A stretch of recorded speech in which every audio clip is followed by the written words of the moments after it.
Ikawalong kabanata. Tungkol sa mga pagkain na inialay sa mga Diyos-Diyosan.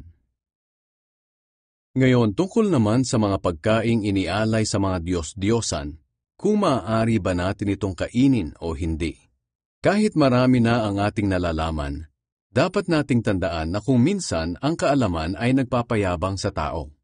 Mas mahalaga ang pagmamahalan, dahil ito'y nakapagpapatatag sa atin. Ang taong nag-aakala na marami na siyang alam ay kulang pa rin talaga sa kaalaman. Ngunit ang taong nagmamahal sa Diyos ay siyang kinikilala ng Diyos na Kanya. Kaya kung tungkol sa mga pagkaing inialay sa mga Diyos-Diyosan, alam natin na ang mga Diyos-Diyosang ito'y hindi totoong Diyos dahil iisa lamang ang Diyos.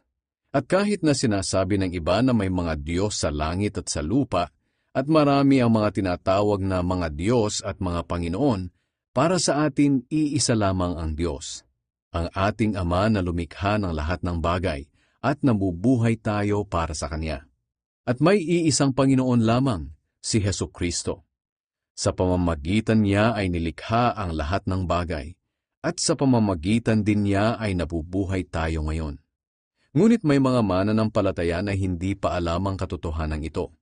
Ang iba sa kanila ay sumasamba noon sa mga Diyos-Diyosan, kaya hanggang ngayon, kapag kumakain sila ng mga pagkaing inialay sa mga Diyos-Diyosan, naiisip nila na parang kasama na sila sa pagsamba sa mga Diyos-Diyosan.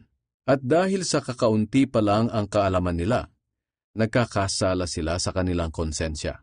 Kung sa bagay, ang pagkain ay walang kinalaman sa ating kaugnayan sa Diyos.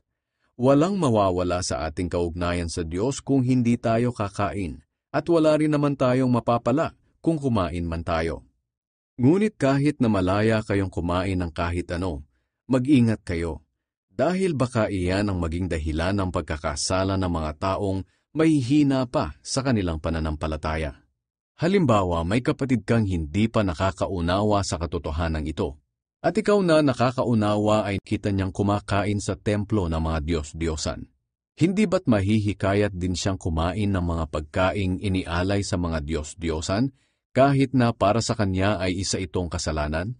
Dahil sa iyong kaalaman, napapahamak ang iyong kapatid na mahina pa sa pananampalataya, na kung tutuusin ay namatay din si Kristo para sa kanya. At sa ganitong paraan ay nagkasala ka na rin kay Kristo. Dahil nagkasala ka sa iyong kapatid na mahina pa ang pananampalataya sa pag-udyok mo sa kanya na gumawa ng bagay na labag sa kanyang kalooban.